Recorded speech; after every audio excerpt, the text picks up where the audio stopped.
सुमति के अंजन बरन बिराज सुबेसा, कानन कुंडल कुंचित केसा, हाथ वज्र और ध्वजा बिराजे, कांधे मूंज जनेऊ साजे, शंकर सुवन केसरी नंदन, तेज प्रताप महाजगबंदन, विद्यावान गुणी अति चातुर, राम काज करिबे को आतुर। प्रभु चरित सुनिबे को रसिया, राम लशन सीता मन बसिया, सूक्ष्म रूप धरि सियहि दिखावा, विकट रूप धरि लंक जरावा, भीम रूप धरि असुर संहारे, रामचंद्र के काज संवारे, लाय सजीवन लखन जियाए, श्री रघुबीर हर्षि उर लाए, रघुपति कीनी बहुत बड़ाई, तुम मम प्रिय भरत संभाई, सहस बदन तुम रोजस गावे, हस कहि श्रीपति कंठ लगावे, सनकादिक ब्रह्मादि मुनीसा, नारद सारद सहित अहिसा, जब कुबेर दिगपाल जहाते, कभी कोविद कही सके कहाते, तुम उपकार सुग्रीव कीना, राम मिलाए राजपद दीन्हा, तुमरो मंत्र विभीषण माना, लंकेश्वर भय सब जग जाना, जुग सहस्र जोजन पर भानु, लील्यो ताहि मधुर फल जानु, प्रभु मुद्रिका मेलि मुख माहि, जलधि लांघि गए अचरज नाही, दुर्गम काज जगत के जेते, सुगम अनुग्रह तुम रे ते, राम दुआरे तुम रखवारे, होत न आज्ञा बिनु पैसारे, सब सुख लहे तुम्हारी सरना, तुम रक्षक काहू को डरना, आपन तेज समारो आपे, तीनों लोक हांकते काबे, भूत पिशाच निकट नहीं आवे, महावीर जब नाम सुनावे, नासे रोग हरे सब पीरा, जपत निरंतर हनुमत बीरा, संकट ते हनुमान छुड़ावे, मन क्रम वचन ध्यान जो लावे, सब पर राम तपस्वी राजा, तिनके काज सकल तुम साजा, और मनोरथ जो कोई लावे, सोई अमित जीवन फल पावे, चारों जुग परताप तुम्हारा, है प्रसिद्ध जगत उजियारा, साधु संत के तुम रखवारे, असुर निकंदन राम दुलारे, अष्ट सिद्धि नौ निधि के दाता, असबर दीन जानकी माता, राम रसायन तुमरे पासा, सदा रहो रघुपति के दासा, तुमरे भजन राम को पावे, जन्म जन्म के दुख बिसरावे, अंत काल रघुबर पुर जाई, जहाँ जन्म हरि भक्त कहाई, और देवता चित्त न धरहि, हनुमत से ही सर्व सुख करहि, संकट घरे मिटे सब पीरा, जो सुमिरे हनुमत बलबीरा, जय जय जय हनुमान गुसाई, कृपा करो गुरुदेव की नाई, जो सत बार पाठ कर कोई, छूटई बंदी महासुख होई, जो यह पढ़े हनुमान चालीसा, होए सिद्धि साखी गौरी सा, तुलसीदास सदा हरि चेरा, कीजे नाथ हृदय महाडेरा, पवन तनय संकट हरन, मंगल मूर्ति रूप, राम लखन सीता सहित, हृदय बसौ सुरभूप, जय सीता राम चरण रति मोरे, अनुदिन बढ़ाऊ अनुग्रह तोरे। मेरे मन बसियो Sitaram. Narayan, Narayan, everyone. Thank you for the late start today. Sorry about that. ठीक है, आज कौन पढ़ रहा है? ग्रीष्मी और मैं। अच्छा बेटा, तो हम लोग 150 के नीचे 151 तक पढ़ लें प्लीज। ग्रीष्मी आप स्टार्ट कर लो। ओके कृष्णा आंटी, हे प्रभु से शुरू करें ना? हाँ, 150 के नीचे से शुरू करेंगे। हाँ। सुनिए गुड़ उसके, हाँ, कोमल गुड़ मनोहर, तो हाँ 150 के नीचे। हे कोई बात नहीं, यहाँ से कर दो। हे प्रभु, कोई बात हाँ, नहीं। हे प्रभु, वही सुख, वही गति, वही भक्ति, वही अपने चरणों में प्रेम, वही ज्ञान और वही रहन सहन कृपा करके हमें दीजिए। रानी की कोमल गुड़ और मनोहर श्रेष्ठ वाक्य रचना सुनकर कृपा के समुद्र भगवान कोमल वचन बोले, तुम्हारे मन में जो कुछ इच्छा है वह सब मैंने तुमको दिया, इसमें कोई संदेह न समझना। हे माता, मेरी कृपा से तुम्हारा अलौकिक ज्ञान कभी नष्ट न होगा। तब मनु ने भगवान के चरणों की वंदना करके फिर कहा, हे प्रभु, मेरी एक विनती और है, आपके चरणों में मेरी वैसी ही प्रीति हो जैसी पुत्र के लिए पिता की होती है, चाहे मुझे कोई बड़ा आभारी मूर्ख ही क्यों न कहे। जैसे मणि के बिना सांप और जल के बिना मछली नहीं रह सकती, वैसे ही मेरा जीवन आपके अधीन रहे, आपके बिना न रह सके। ऐसा वर मांगकर राजा भगवान के चरण पकड़े रह गए। तब दया के निदान भगवान ने कहा, ऐसा ही हो। अब तुम मेरी आज्ञा मानकर देवराज इंद्र की राजधानी अमरावती में जाकर वास करो। हे तात, वहां स्वर्ग के बहुत से भोग भोग कर कुछ काल बीत जाने पर तुम अवध के राजा होगे। अब मैं तुम्हारा पुत्र होऊंगा। इच्छा निर्मित मनुष्य रूप सच कर मैं तुम्हारे घर प्रकट होऊंगा। बेटे बस। तो हम पढ़ रहे हैं, हमने देखा था पिछले भी, जो जब मनु जी ने बोला कि भगवान हम आपके जैसा पुत्र चाहते हैं, तो भगवान ने कहा था मैं अपने जैसा पुत्र कहाँ से लेके आऊं? तो बोले ठीक है, फिर मैं पुत्र बन के आ जाऊंगा। एंड जब उन्होंने देखा शत्रुपा जी भी साथ में खड़ी है, तो इनसे भी पूछता हूँ। तो शत्रुपा जी ने बोला कि जो मेरे पति ने मांगा वो तो बहुत अच्छी चीज मांग ली, चतुर है वो। तो बोले बट मैं क्या चाहता हूँ, मैं क्या चाहती हूँ? बोले थोड़ी सी मैं भी कुछ चाहती हूँ। क्या? सोई सुख सोई गति सोई भक्ति सोई निज चरण सनेह को। वही चाहिए मुझे जो आप अपने निज भक्तों को देते हैं, जो पर्सनल है ना आपके, पर्सनल है आपके, जो उनको देते हैं वही मुझे चाहिए। वैसी गति, वैसा ही भक्ति, वैसी ही रहनी सहनी भी वैसी। देखो कितना सुंदर मांगा है ना उन्होंने। और फिर भगवान उनके वचन सुनकर बहुत प्रसन्न हुए। देखो हम कहते हैं भगवान निराकार है, भगवान क्या होता है, भगवान की कृपा निराकार नहीं होती। माला बन के हमारे हाथ में आती है, जप बन के मुंह में आती है, फिर सगुन बन के हमारे हृदय में आ जाती है। ऐसे होते हैं हमारे भगवान। तो यहाँ पे भगवान बहुत प्रसन्न है। तो उन्होंने लेकिन जो हमारे जो मनु जी हैं, उन्होंने क्या बोला, कहते कि देखो ये तो ज्ञान मांग रही है ना, साथ में मुझे वैसा वाला ज्ञान नहीं चाहिए, बहुत ज्ञानी रहा हूं मैं सारी उम्र, मुझे वो सब नहीं चाहिए। तो आपको क्या चाहिए? बोले मेरे को तो ये चाहिए कि बस मेरी आपसे ऐसी प्रीति हो जैसे माँ बाप पुत्र से ऐसा ममता रखते हैं कि कहीं पुत्र को कुछ हो जाए तो वो खुद ही चले जाए, ऐसी वाली प्रीति चाहिए। तो यहाँ पे लेकिन एक बात बिफोर मैं भूल गई, देखो भगवान ने क्या बोला, मात विवेक अलौकिक तोरे। अभी तो पुत्र बने भी नहीं, पहले ही बोल दिया माता, पहले ही माता कह दिया। क्या कह रहे हैं कि माता मेरी कृपा से आपको अलौकिक ज्ञान, आपका अलौकिक ज्ञान कभी नष्ट नहीं होगा।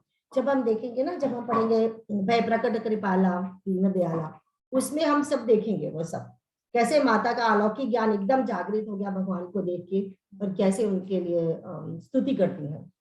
तो हमारे, लेकिन जो हमारे दशरथ बनने वाले हैं उन्होंने वही चीज मांगी मनु जी ने। तो भगवान ने अब कहा कि तो राजा ने फिर से चरण पकड़ लिए, पहले भी पकड़े थे ना, अब मनु जी ने फिर से भगवान के चरण पकड़ लिए। तो भगवान ने कहा ऐसा ही होगा, अब तुम जाके अमरावती, अब तुम पहले जाके अपना भक्ति करिए, फिर आप अमरावती जाओगे। अमरावती क्या है? जहाँ इंद्र रहता है, स्वर्ग की ये कैपिटल है अमरावती। तो ठीक है, तो वहां पे बोले कि वहां पे आप थोड़े दिन भोग भोगना अपने जो पुण्य कर्म किए हैं, जब समय आएगा तब आपका जन्म होगा फिर से, राइट, दोनों का, मनु और शत्रुपा जी का। अब हम 151 के नीचे पढ़ेंगे।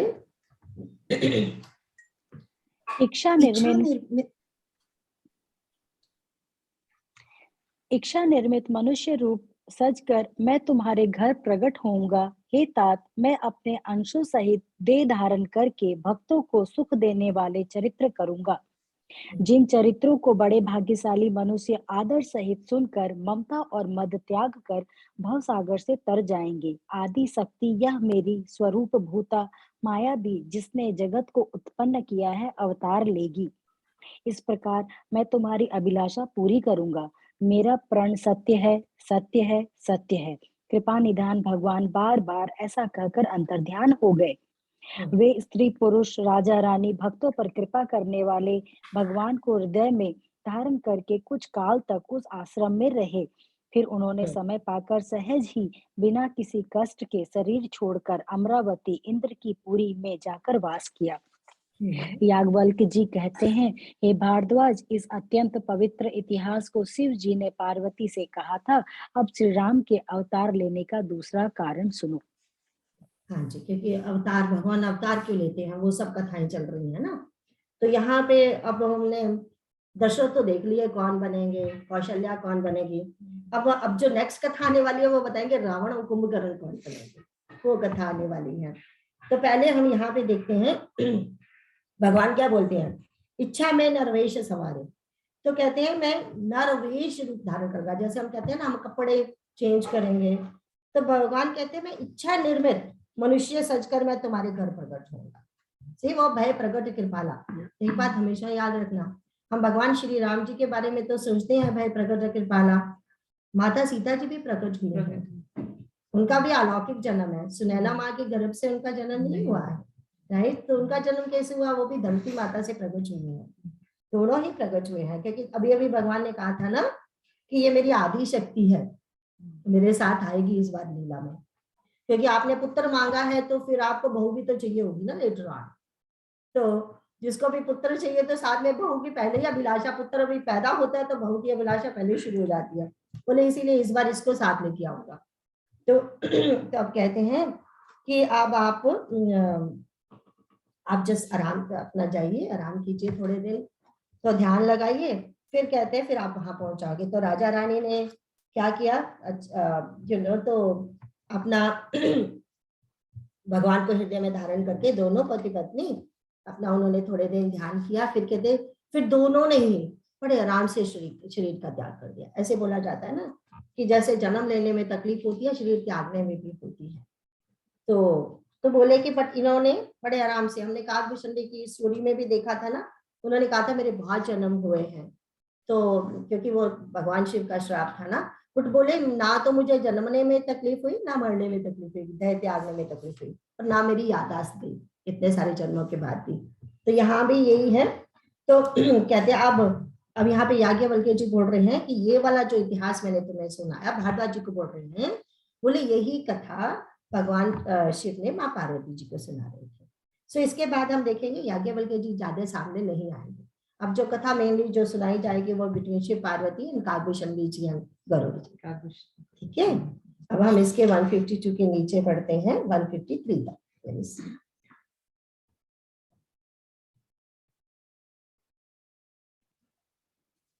हे मुनि, वह पवित्र और प्राचीन कथा सुनो जो शिवजी ने पार्वती से कही थी।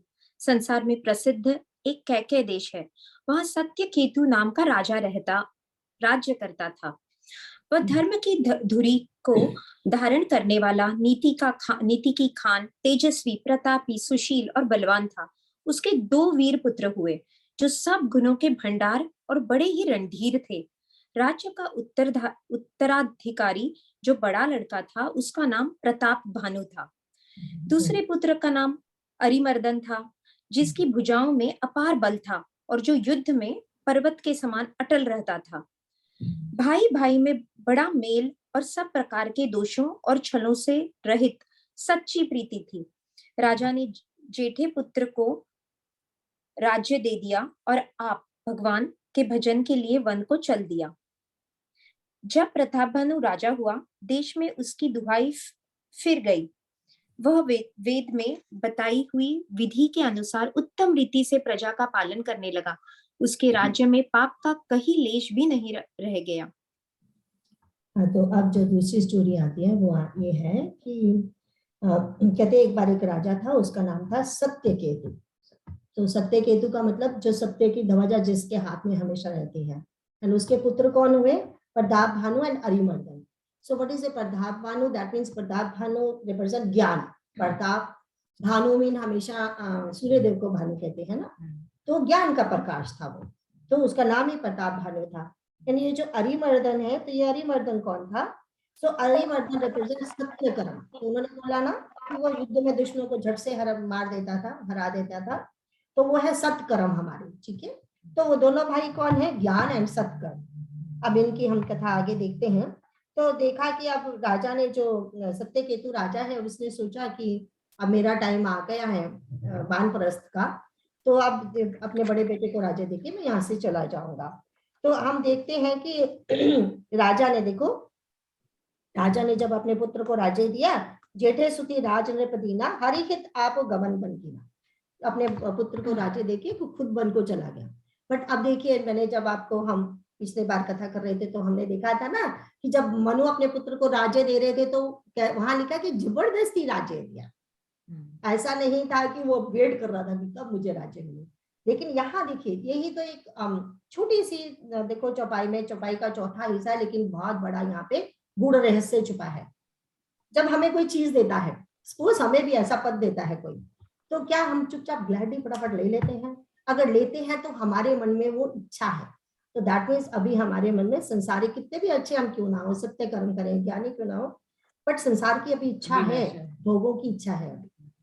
तो ये एक बीज रूप है, तभी हम देखेंगे फिर ये रावण क्यों बना। तो पहले से समझ लीजिए उसकी साइकोलॉजी, कि उसने, पिता ने राज्य दिया और उसने ले लिया। उसने ये नहीं कहा कि पिताजी अभी थोड़ा और रुकिए, मैं अभी छोटा हूँ, मैं ना समझ हूँ, ऐसा नहीं। तो ले लिया राज्य, बट लेकिन अच्छा था, क्योंकि रिमेम्बर ज्ञान है एंड सत्कर्म है, और दोनों भाइयों का आपस में प्रेम बहुत है, एंड अच्छी तरह से राज्य चला रहा था। तो कोई कहते कोई पाप का लेश भी नहीं था वहां पे। तो अब हम देखते हैं, आगे बढ़ते हैं 54 तक प्लीज।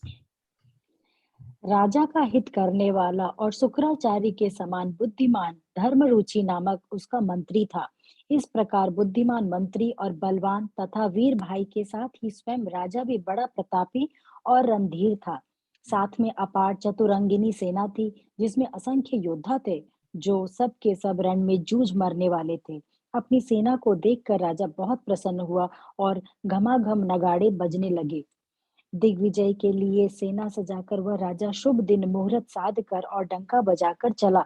जहां तहां बहुत सी लड़ाइयां हुई। उसने सब राजाओं को बलपूर्वक जीत लिया। अपनी भुजाओं के बल से उसने सातों द्वीपों भूमि खंडों को वश में कर लिया और राजाओं से दंड कर ले लेकर उन्हें छोड़ दिया। संपूर्ण पृथ्वी मंडल का उस समय प्रताप भानु ही एकमात्र चक्रवर्ती राजा था। संसार भर को अपनी भुजाओं के बल से वश में करके राजा ने अपने नगर में प्रवेश किया। राजा अर्थ, धर्म और काम आदि के सुखों का समयानुसार सेवन करता था। तो अब हम देखते हैं कि जब वो राजा बन गया तो कैसा राज्य था। पहले तो देखते हैं हम, निरफित कारक सचिव से आना, नाम धर्म रुचि शुक्र समाना। तो वो क्या बोलते हैं, उसका बहुत सियाना मंत्री था, तो उसका नाम था धर्म रुचि। वो किसके प्रकार कैसा था? वो था शुक्राचार्य जी की तरह।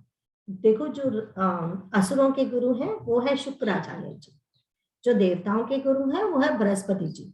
तो शुक्राचार्य जी कैसे गुरु हैं? धर्म में तो उनकी रुचि है, बट लेकिन वो भोगों के लिए अमेंडमेंट कर लेते हैं रूल्स में, ठीक है, क्योंकि उनकी मेन फिलॉसफी है कि एज लॉन्ग एज तुम धर्म से करते जाओ अपना राज्य, एंड यही एक मेन चीज है, खाओ पियो मौज करो, किसी का दिल नहीं दुखाना, ये है उनका मेन गोल, ठीक है। एंड लेकिन there is a difference, there is दो शब्द बार बार हम देखते हैं, एक होता है धर्मात्मा, एक होता है धर्म रुचि। So what is the difference between that? हम कहते हैं भरत धर्मात्मा जी हैं। धर्मात्मा का मतलब होता है जिसकी आत्मा ही धर्म है। हमने क्लास में वैसे बोला था ना कि धर्म क्या है, धर्म का मूल क्या है, तो हमने कहा था ना, धर्म का मूल है, कल्याण का मूल है सत्संग, है ना। तो हम देख रहे हैं कि धर्मात्मा कौन होगा? जो अपने धर्म के लिए अपने प्राण त्याग देगा, जैसे महाराज दशरथ थे, जैसे हमारे भरत जी हैं, जो अपने धर्म के लिए उन्होंने सब कुछ त्याग दिया, माता को भी त्याग दिया, है ना, ऐसे थे। तो वो होता है धर्मात्मा।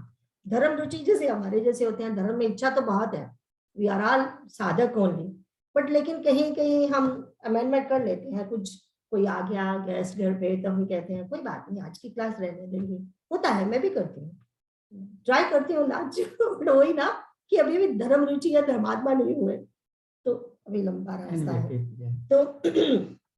तो देन फिर उसके बाद हम देखते हैं कि उनका जो मंत्री है वो धर्म रुचि है, वो राजा को अच्छी सलाह देता है, ऐसा नहीं है, बहुत अच्छी सलाह देता है। अब राजा ने क्या किया, क्योंकि फर्स्ट टाइम अब राजा बना है ना, नाउ विस्तार कर रहा है अपने राज्य का, तो राज्य का विस्तार उसने कैसे किया? उसने सारे के सारे दुनिया के सब राजाओं को जीत लिया। तो नाउ एक वो छत्रपति राजा हो गया पूरी धरती माता का, है ना। एंड उसके बाद देखते हैं वो जब घर वापस आया तो कैसे जीवन जी रहा है अपना। तो कहते हैं अर्थ धर्म काम आदि सुख सेवई समय नरेसु। सो यहाँ पे वो उस राज्य कैसे चला रहा है, तो वो उसकी जो रुचि है वो किस में है, अर्थ में है, धर्म में है एंड काम में है। यहाँ पे क्या चीज मिसिंग है, मोक्ष, भगवान, दैट इज मिसिंग, राइट। धर्म अर्थ काम मोक्ष हमारे 4 पुरुषार्थ हैं। तो धर्म अर्थ एंड काम तो है, वो तो अच्छी तरह से कर रहा है वो, लेकिन मोक्ष में रुचि नहीं है, इसीलिए वो धर्म रुचि होगा ना। तो अब हम आगे देखते हैं। आगे देखो ये जो कथा आएगी ना, बहुत सारी हमें एज ए कथा ही आज फटाफट पढ़नी पड़ेगी, लेकिन जहां इंपॉर्टेंट होगा वहां मैं जरूर आपको बताती रहूंगी। अगर मैं बीच में ज्यादा टोका तो वो कथा का आपको मजा नहीं आएगा, ठीक है। ज्यादा ही तरह समझाने लगी, एंड में फिर से पूरी तरह बता दूंगी। तो 54 के नीचे पढ़ते हैं। राजा प्रताप भानु का बल पाकर भूमि सुंदर कामधेनु मनचाही वस्तु देने वाली हो गई। उनके राज्य में प्रजा सब प्रकार के दुखों से रहित और सुखी थी, और सभी स्त्री पुरुष सुंदर और धर्मात्मा थे। धर्म रुचि मंत्री का श्री हरि के चरणों में प्रेम था। वह राजा के हित के लिए सदा उसको नीति सिखाया करता था। राजा, गुरु, देवता, संत, पितर और ब्राह्मण इन सब की सदा सेवा करता रहता था। वेदों में राजाओं के जो धर्म बताए गए हैं, राजा सदा आदर पूर्वक और सुख मानकर उन सबका पालन करता था। प्रतिदिन अनेक प्रकार के दान देता और उत्तम शास्त्र, वेद और पुराण सुनता था। उसने बहुत सी बावलियां, कुएं, तालाब, फुलवाड़ियां, सुंदर बगीचे, ब्राह्मणों के लिए घर और देवताओं के सुंदर विचित्र मंदिर सब तीर्थों में बनवाए। वेद और पुराणों में जितने प्रकार के यज्ञ कहे गए हैं, राजा ने एक एक करके उन सब यज्ञों को प्रेम सहित हजार हजार बार किया। आगे बढ़ेंगे। राजा के हृदय में किसी फल की टोह कामना न थी। राजा बड़ा ही बुद्धिमान और ज्ञानी था। वह ज्ञानी राजा कर्म, मन और वाणी से जो कुछ भी धर्म करता था, सब भगवान वासुदेव के अर्पित करके करता था। एक बार वह राजा एक अच्छे घोड़े पर सवार होकर शिकार का सब सामान सजाकर विंध्याचल के घने जंगल में गया और वहां उसने बहुत से उत्तम उत्तम हिरण मारे। राजा ने वन में फिरते हुए एक सुअर को देखा। दांतों के कारण वह ऐसा दिख पड़ता था मानो चंद्रमा को ग्रस कर मुंह में पकड़कर राहु वन में आ छिपा हो। चंद्रमा बड़ा होने से उसके मुंह में समाता नहीं है और मानो क्रोधवश वह भी उसे उगलता नहीं है। यह तो सुअर के भयानक दांतों की शोभा कही गई। इधर उसका शरीर भी बहुत विशाल और मोटा था। घोड़े की आहट पाकर वह घुरघुराता हुआ कान उठाए चौकन्ना होकर देख रहा था। नील पर्वत के शिखर के समान विशाल शरीर वाले उस सुअर को देखकर राजा घोड़े को चाबुक लगाकर तेजी से चला और उसने सुअर को ललकारा कि अब तेरा बचाव नहीं हो सकता। अधिक शब्द करते हुए घोड़े को अपनी तरफ आता देखकर सुअर पवन वेग से भाग चला। राजा ने तुरंत ही बाण को धनुष पर चढ़ाया। सुअर बाण को देखते ही धरती में दुबक गया। राजा तक तक कर तीर चलाता है, परंतु सुअर छल करके शरीर को बचाता जाता है। वह पशु कभी प्रकट होता है और कभी छिपता हुआ भागा जाता था, और राजा भी क्रोध के वश उसके साथ पीछे लगा चला जाता था। सुअर बहुत दूर ऐसे घने जंगल में चला गया जहां हाथी घोड़े का निभा गम नहीं था। राजा बिल्कुल अकेला था और वन में क्लेश भी बहुत था। फिर भी राजा ने उस पशु का पीछा नहीं छोड़ा। राजा को बड़ा धैर्यवान देखकर सुअर भाग कर पहाड़ की एक गहरी गुफा में जा घुसा। उसमें जाना कठिन देखकर राजा को बहुत पछताकर लौटना पड़ा, पर उस घोर वन में वह रास्ता भूल गया। बहुत परिश्रम करने से थका हुआ और घोड़े समेत भूख प्यास से व्याकुल राजा नदी तालाब खोजता खोजता पानी बिना बेहाल हो गया। 1 मिनट रुकिए, अब देखते हैं। तो हम देखते हैं कि अब राजा लोग शिकार करने तो जाते ही हैं, इसमें कोई बड़ी बात नहीं, लेकिन जहां हम देख रहे हैं कि वो क्या कर रहा है, मृगय यहाँ पे है, चढ़ी कर बाजी बार एक राजा, मृगय कर सब साजी समाजा, सबको साथ लेके वो शिकार के लिए निकला। अच्छी बात है। और उसके बाद उसने देखा कि वो क्या कर रहा है, वो मृगों को, मतलब मृग मैंने हिरण भी होता है, मृग मैंने पशु भी होते हैं, तो वो जंगली पशुओं को धड़ाधड़ मारता जा रहा है, क्योंकि उसके साथ बहुत सारे लोग हैं ना, तो वाहवाही हो रही है कि अरे हमारा जो राजा है कितना सुंदर शिकारी है, कितना बढ़िया शिकारी है, क्या शिकार करता है। तो अब क्या है कि अब उसने अचानक एक सुअर को देखा। ये सुअर, before we go to the next story, आगे जब करते हैं तो पहले थोड़ा सा बता देते हैं ये सुअर कौन है। सबसे एक तो ये रिप्रेजेंट करता है हमारा ही लोभ के पीछे जो हम भागते हैं, क्योंकि अभी तो उसने कितने सारे मार दिए, हम ये सुअर के पीछे भाग रहा है तो सुअर हाथ में नहीं आ रहा, बट उसे छोड़ना नहीं है, क्योंकि हमें भी लगता है ना 100 चीजों के 10 मिल भी जाती हैं तो वो 11वीं नहीं मिलती, तो हम उसी के पीछे पीछे भागते रहते हैं। तो ये ऐसे ही लोभ का जो है ना, वो उसे पीछे भगाता भगाता चला जा रहा है। हमारे भी जीवन में सत्य केतु, ये सुअर है, बाद में हम देखेंगे एक्चुअली ये राक्षस है, इसका नाम है काल केतु। तो ये काल केतु है, वो बड़ा गड़बड़ करने वाला है आगे। एंड अभी से बताते रहती हूँ, इसी काल केतु को हमारे हनुमान जी ने मारा। जब रिमेम्बर संजीवनी बूटी लेने जा रहे थे तो काल केतु ने रास्ते में छल किया था, तो हनुमान जी ने उनको मारा था, राइट। तो हमारे जीवन में भी काल केतु सत्य केतु दोनों ही होते हैं। तो काल केतु क्या रिप्रेजेंट करता है, हमारे अंदर का लोभ जो बीज रूप में छिपा रहता है। इसीलिए तो वो रिमेम्बर हमने कहा काम अर्थ एंड धर्म के पीछे है, मोक्ष के पीछे नहीं है, भगवान के पीछे नहीं है। तो बिकॉज वो राजा की धर्म में रुचि है। फिर से वही बात आ जाती है, ये मैं बार बार इसलिए रिपीट कर रही हूँ क्योंकि this is the main story. क्योंकि जब हम कहते हैं, हम सब लोग कहते हैं हम बड़े कर्म योगी हैं जी, हम तो मतलब सत्य कर्म करते हैं, किसी को दुख नहीं देते और सच्चाई की कमाई खाते हैं, हम कर्म योगी हैं। पर उसमें फिर धोखा कहाँ हो जाता है, हम हैं कर्मयोगी, ठीक है, अच्छे कर्म कर रहे हैं, लेकिन एक्चुअली कर्मयोगी नहीं है। योग तो होता है भगवान को समर्पित कर देना, सब कुछ भगवान से जुड़ के काम करना। हमें जब हम अच्छे भी सत्य कर्म भी कर रहे होते हैं तो उसमें अहंकार की वृत्ति आ जाती है। जैसे हम इस समय सत्संग में बैठे हैं, सारे लोग तो नहीं सत्संग करते हैं, ऐसे ऐसे मन में जब विचार आते हैं तो वो सत्संग का भी अभिमान हो गया, हमारे जैसा कोई सत्संगी नहीं है ना। तो we have to be always aware अपनी हर एक थॉट का, कि जब भी हम कुछ कर रहे हैं तो एक्चुअली सतोगुणी होके कर रहे हैं, रजोगुणी होके कर रहे हैं, तमोगुणी होके कर रहे हैं, right. This is very very important. तो यहाँ पे हम देख रहे हैं कि ऑल ऑफ ए सडन, क्योंकि राजा है ना तो रजोगुणी ज्यादा है, तो क्योंकि राज ऋषि नहीं है, रजोगुणी तो वही राजा नहीं होंगे जो राज ऋषि होंगे, तो ही इज नॉट ए राज ऋषि। तो ये अभी से उसकी जो लोभ की वृत्ति है, तो उसको वो जो सुअर के पीछे भागता ही चला जा रहा है। तो we have to be aware, हम भी ऐसे काल केतु के पीछे भागते ना चला जाए, नहीं तो छल ही होगा, छल होके उसको रावण बनना पड़ा, इतना बड़ा छल हुआ उसके साथ, है ना। अब 157 के नीचे पढ़ेंगे।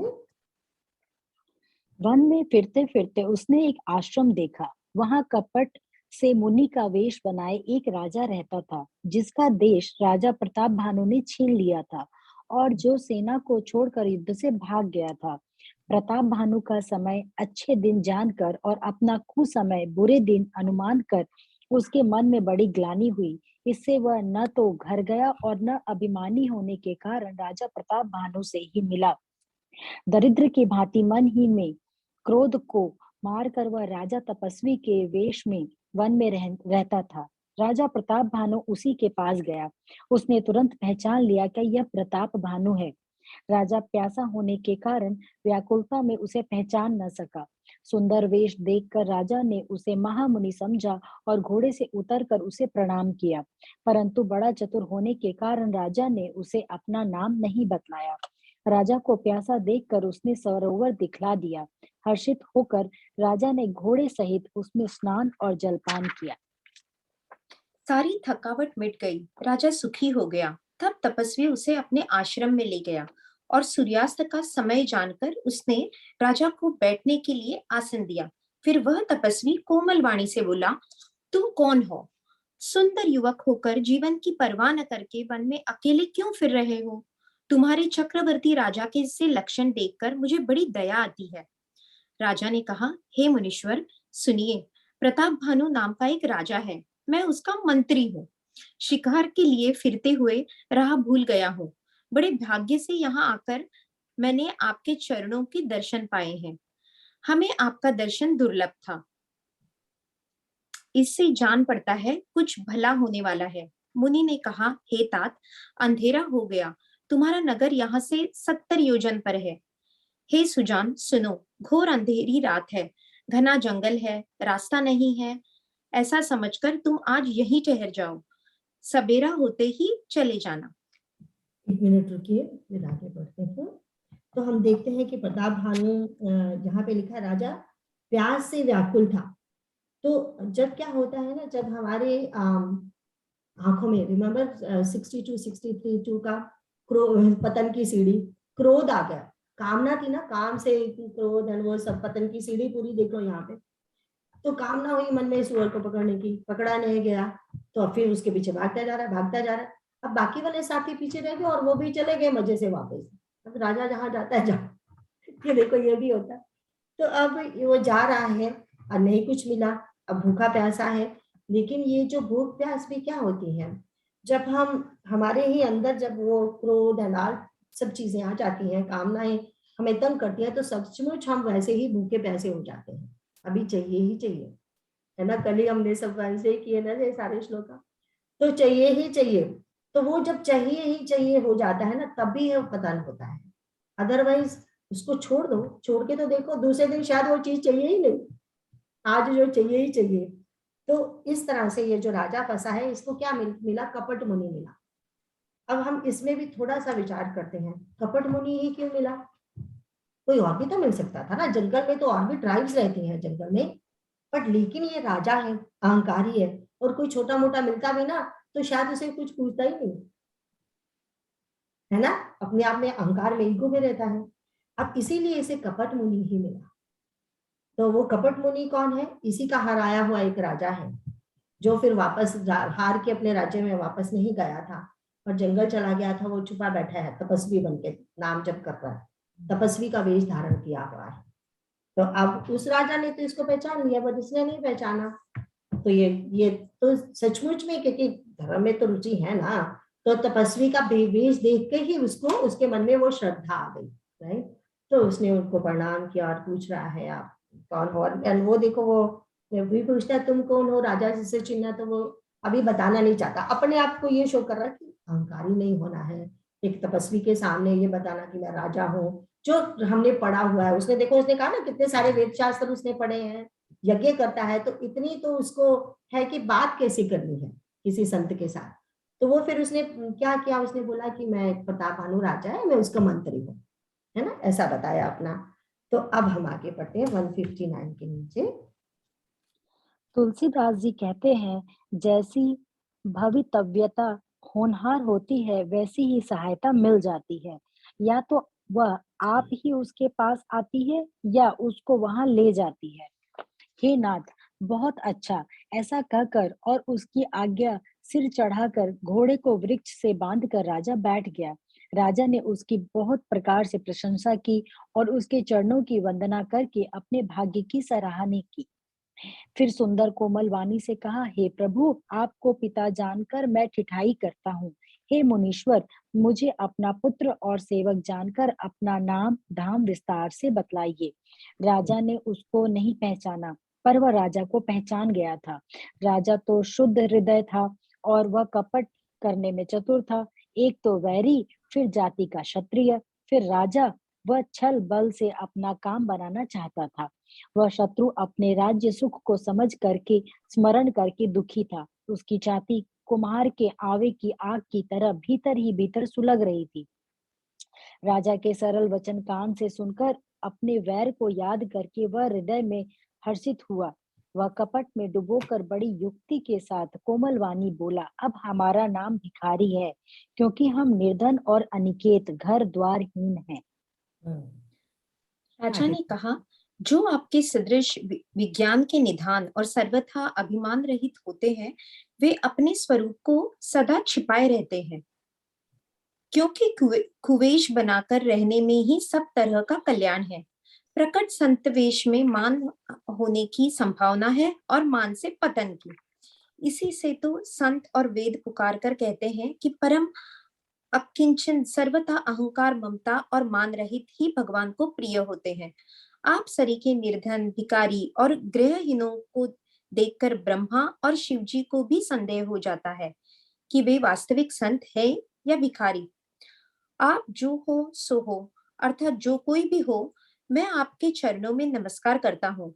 हे स्वामी, आप मुझ पर कृपा कीजिए। अपने ऊपर राजा की स्वाभाविक प्रीति और अपने विषय में उसका अधिक विश्वास देखकर सब प्रकार से राजा को अपने वश में करके अधिक स्नेह दिखाता हुआ वह कपट तपस्वी बोला, हे राजन, सुनो, मैं तुमसे सत्य कहता हूँ, मुझे यहाँ रहते बहुत समय बीत गया।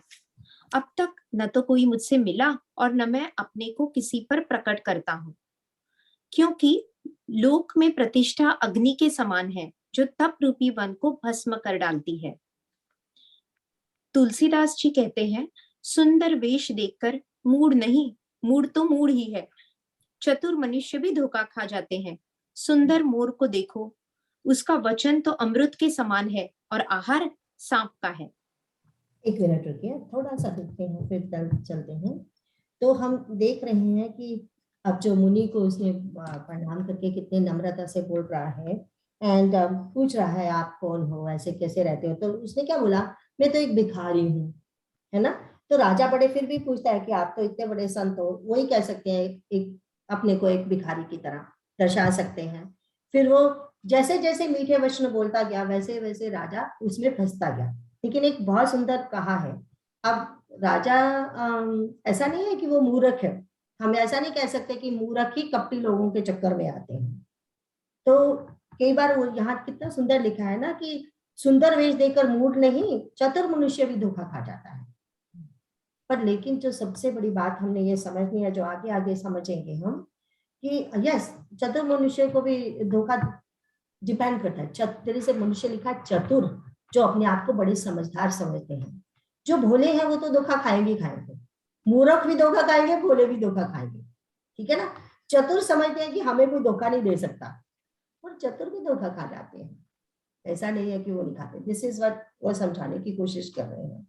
बट अब लेकिन यहाँ पे मेन धोखा क्यों खाएगा, क्योंकि लोभ है, लोभ का बीज है। अब कोई कहे कि तो $100 दे दो और हम थोड़े ही दिनों में इसको 10,000 करके बता देंगे, तो हम भी कहते हैं कि अरे अरे, फिर वो नाम बता देते इतने इतने लोग हमारे साथ है, तभी तो इतने इतने घोटाले यूएसए में भी तो हुए हैं ना। फिर वो कितने लोगों को पीछे लगाया, थोड़े दिन लाभ होता रहता है, फिर तीसरे दिन वो लेके भाग जाते हैं कंपनी। वो क्या है वो, लेकिन हमारे वो लोभ है ना, हम 100 को 10,000 जस्ट लाइक दैट करना चाहते हैं। तो फिर छल तो होगा ही सूनर और लेटर। तो ये बात है। तो अभी हम इसकी और थोड़ा थोड़ा आगे देखते हैं।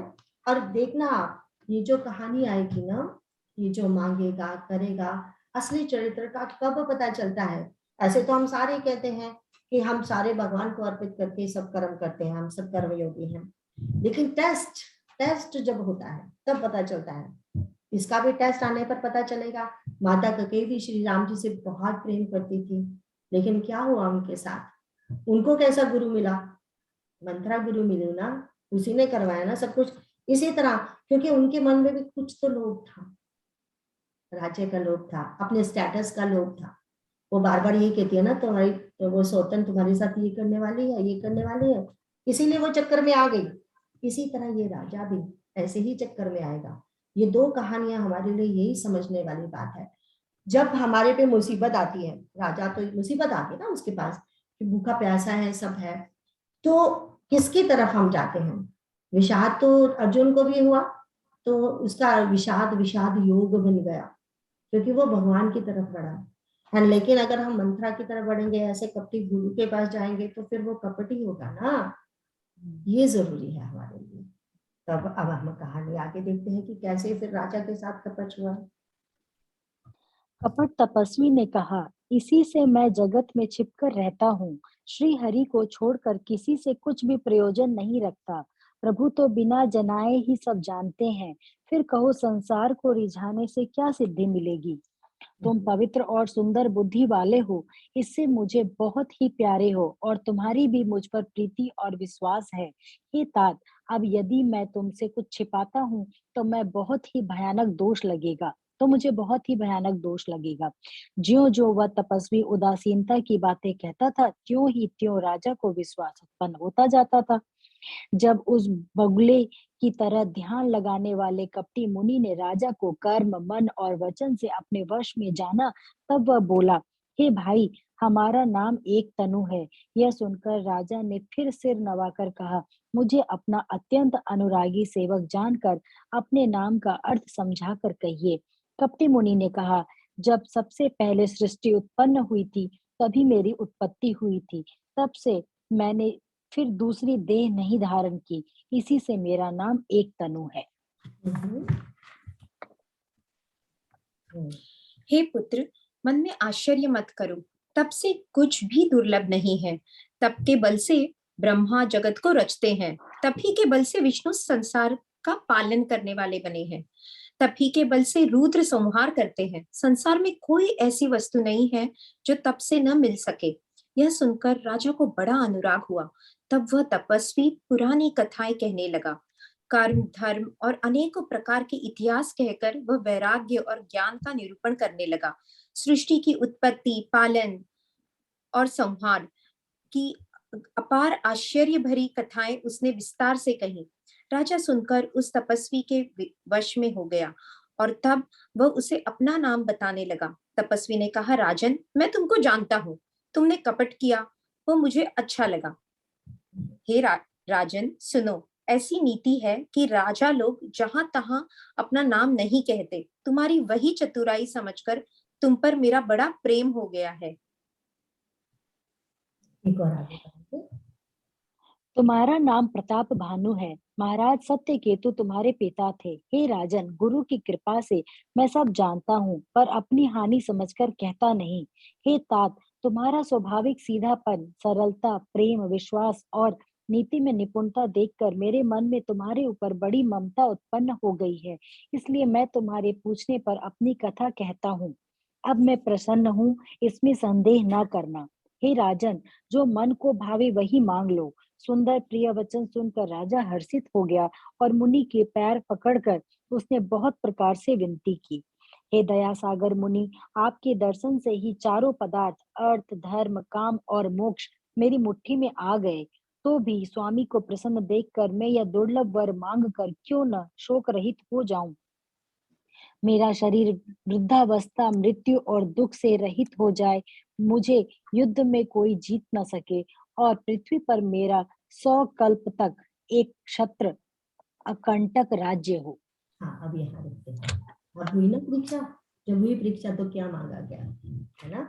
तो हम देखते हैं कि जब उसने कहा कि मैं तो एक तनु हूँ, अरे ऐसा कोई होता है क्या? और वो अब उसके चक्कर में आता जा रहा है। अब उसे वही सिद्धियां चाहिए, तभी कहता है विद्या सिद्धियां। अब जो वो सोचता है कि अगर ये एक तनु है तो मुझे ये जरूर कुछ दे सकता है। इसने तो वो कहता है कि कितने ब्रह्मा विष्णु शंकर मैंने देखे हैं, मैंने तो उनको गोदी में खिलाया है, मैंने ये किया। और इसमें और डिटेल्स में आते हैं ये बातें दूसरे इसमें। तो ये बड़ा प्रसन्न हो रहा है, अरे इसने तो इतना, जब तक सृष्टि शुरू हुई तब तक एक तनु, तो ये तो बड़ा भारी है। तो अब ये उसने भी यही कहा कि मैं तुम्हें कुछ भी दे सकता हूँ। अब जब कुछ भी दे सकता हूँ तो क्या मांगा? देखो, हमने मानसिक रोग में है ना, जो काम, क्रोध, लोभ, ये सब चीजें। अब उस वहां पे आता है ना क्रोध का जो बल है वो है पारुष वचन, मतलब कोई किसी ने जोर से बोला और जोर से बोलेंगे और जोर से बोलेंगे। जो क्रोध वाले वचन ही क्रोध का बल होते हैं, है ना?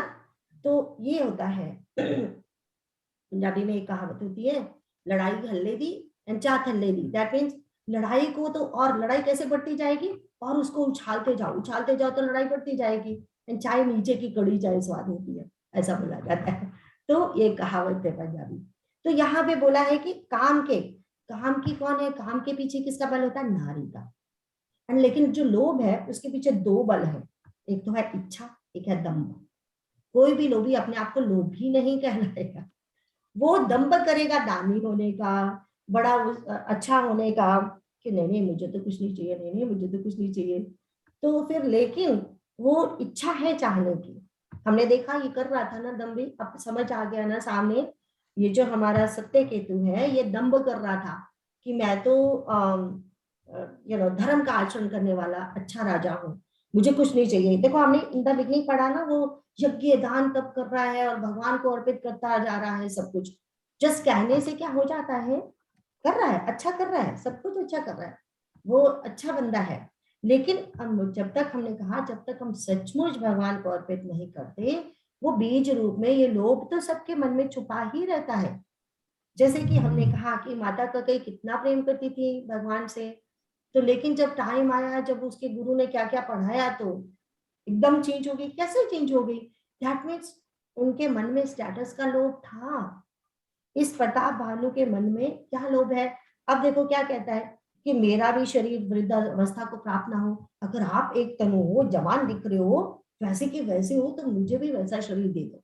आप ये कर सकते हो, आप में वो सिद्धि है। तो मृत्यु और दुख में से रहित हो जाओ। अगर आपकी एक तनु हो तो मुझे भी एक तनु बना सकते हो आप, है ना। फिर कहता है कि मुझे युद्ध में कोई ना जीत सके, एंड फिर बोलता है कि मेरा 100 कल्पों तक अकंटक राज्य हो। तो ये तो आसुरी वृत्ति हो गई ना। तो ये फिर धर्म रुचि, तो वो धर्म वाली वृत्ति कैसे हुई?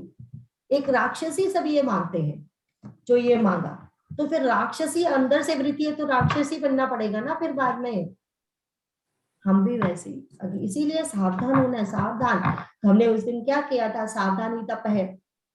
तो हर बात में हमें सावधान होना है। अब इसके आगे बढ़ेंगे। तपस्वी ने कहा, हे राजन, ऐसा ही हो, पर एक बात कठिन है, उसे भी सुन लो। हे पृथ्वी के स्वामी, केवल ब्राह्मण कुल को छोड़ काल भी तुम्हारे चरणों पर सिर नवाएगा। तप के बल से ब्राह्मण सदा बलवान रहते हैं, उनके क्रोध से रक्षा करने वाला कोई नहीं है। हे नरपति, यदि तुम ब्राह्मणों को वश में कर लो तो ब्रह्मा, विष्णु और महेश भी तुम्हारे अधीन हो जाएंगे। ब्राह्मण कुल से जोर जबरदस्ती नहीं चल सकती। मैं दोनों भुजा उठाकर सत्य कहता हूँ। हे राजन, सुनो, ब्राह्मणों को शाप बिना तुम्हारा नाश किसी काल में नहीं होगा।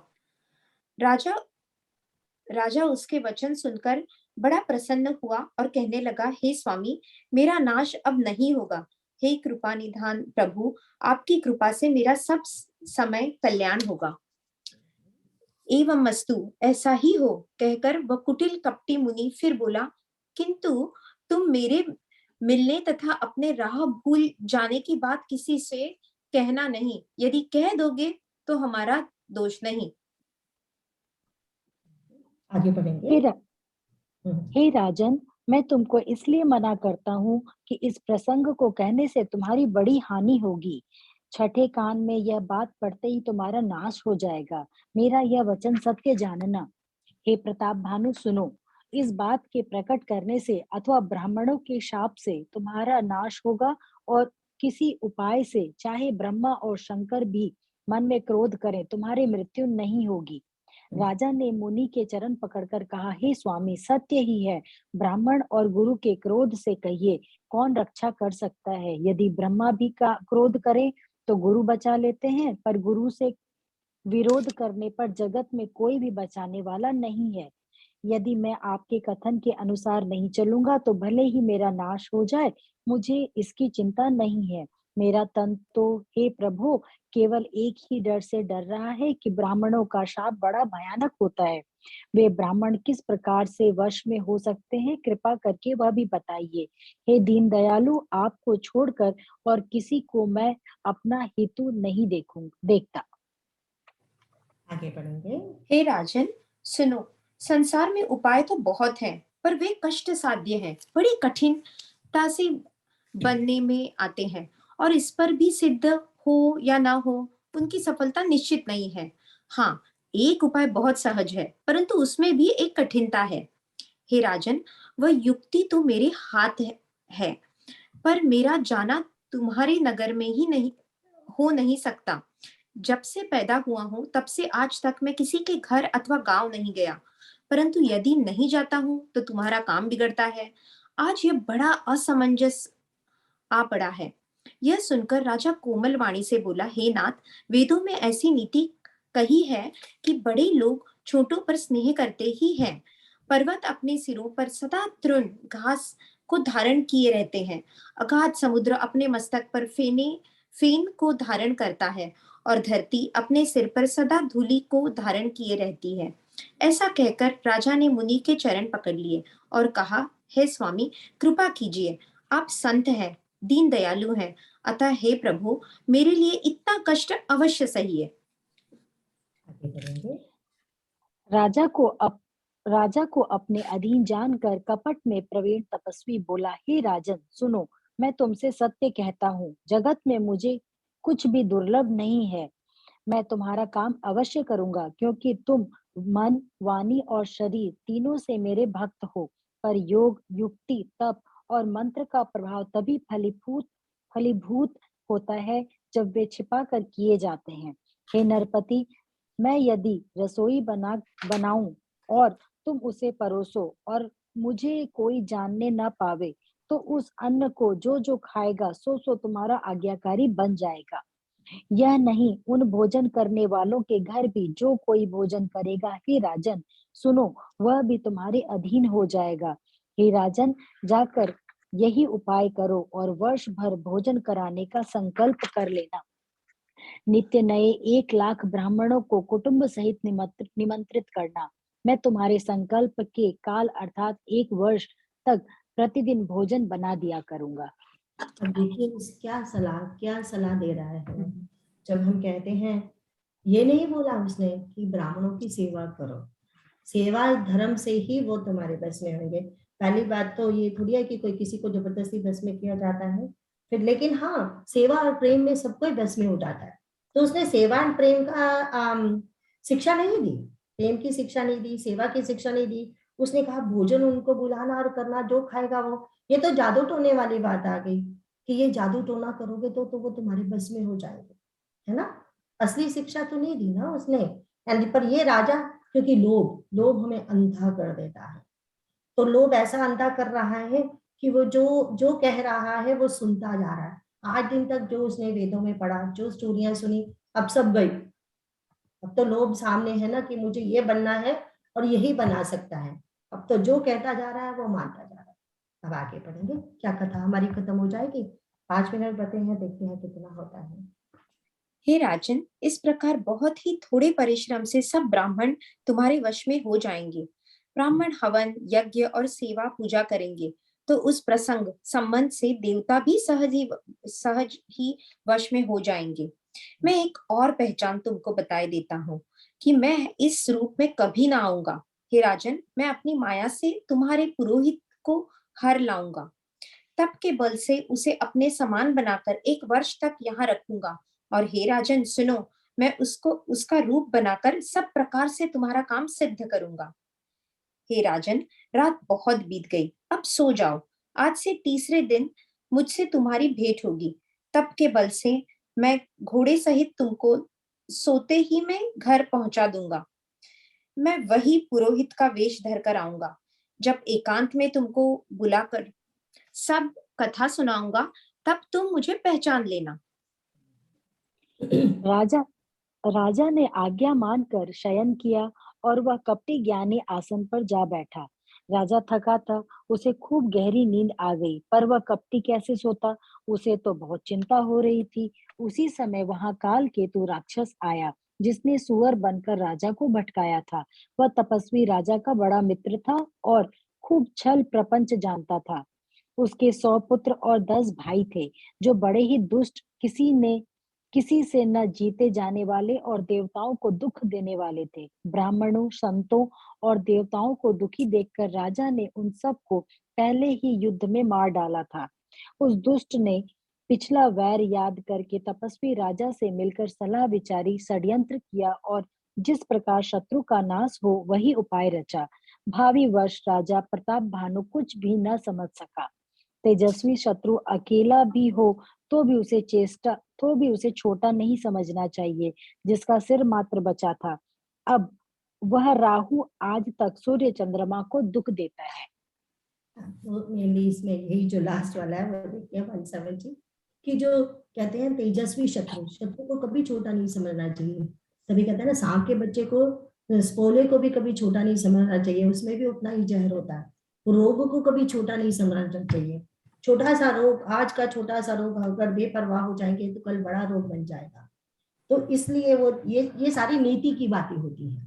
कि बिना समझ के तो जीवन जिया नहीं जा सकता ना, समझ के जीवन जीना चाहिए। तो मुझे लगता है 8:58 हो गए, एक और पढ़ ले क्या? लेट्स सी, एक और पढ़ लेते हैं। तपस्वी राजा अपने मित्र को देख प्रसन्न हो उठकर मिला और सुखी हुआ। उसने मित्र को सब कथा कह सुनाई। तब राक्षस आनंदित होकर बोला, हे राजन सुनो, जब तुमने मेरे कहने के अनुसार इतना काम कर लिया तो अब मैंने शत्रु को काबू में कर ही लिया समझो। तुम अब चिंता त्याग सो रहो। विधाता ने बिना ही दवा के रोग दूर कर दिया। कुल सहित शत्रु को जड़ मूल से उखाड़ बहाकर आज से चौथे दिन में तुमसे आ मिलूंगा। इस प्रकार तपस्वी राजा को खूब दिलासा देकर वह महामायावी और अत्यंत क्रोधी राक्षस चला। उसने प्रताप भानु राजा को घोड़े सहित क्षण भर में घर पहुंचा दिया। राजा को रानी के पास सुलाकर घोड़े को अच्छी तरह से घुड़साल में बांध दिया। फिर वह राजा के पुरोहित को उठा ले गया और माया से उसकी बुद्धि को भ्रम में डालकर उसे उसने पहाड़ की खोह में ला रखा। तो एक और बोलो। वह आप पुरोहित का रूप बनाकर उसकी सुंदर सेज पर जा लेटा। राजा सवेरा होने से पहले ही जागा और अपना घर देखकर उसने बड़ा ही आश्चर्य माना। मन में मुनि की महिमा का अनुमान करके वह धीरे से उठा, जिसमें रानी न जान पावे। फिर उसी घोड़े पर चढ़कर वन को चला गया। नगर के किसी भी स्त्री पुरुष ने नहीं जाना। दोपहर बीत जाने पर राजा आया। घर घर उत्सव होने लगे और बधावा बजने लगा। जब राजा ने पुरोहित को देखा तब वह अपने उसी कार्य का स्मरण कर उसे आश्चर्य से देखने लगा। राजा को 3 दिन युग के समान बीते। उसकी बुद्धि कपटी मुनि के चरणों में लगी रही। निश्चित समय जानकर पुरोहित बना हुआ राक्षस आया और राजा के साथ हुई गुप्त सलाह के अनुसार उसने अपने सब विचार उसे समझाकर कह दिए। संकेत के अनुसार गुरु को उस रूप में पहचान कर राजा प्रसन्न हुआ। भ्रमवश उसे चेत न रहा कि यह तापस मुनि है या कालकेतु राक्षस। उसने तुरंत 1 लाख उत्तम ब्राह्मणों को कुटुंब सहित निमंत्रण दे दिया। यहाँ पे आज खत्म करेंगे। तो हम क्या देखते हैं कि बोले एक तपस्वी छोटा सा दुश्मन हो वही बहुत बड़ा होता है। यहाँ तो दो मिल गए और कालकेतु राक्षस से मिल गया, वो तो कुछ भी कर सकता है। तो 2 मिलके फिर क्या होगा ये हम आगे देखेंगे। आज यहीं पे खत्म करते हैं। हम लोग कहानी ऐसे लग रही थी करते जाए, बट टाइम हो गया, आज का समय हो गया। नेक्स्ट वीक इसको पूरा अच्छी तरह से करेंगे। आज लास्ट वाला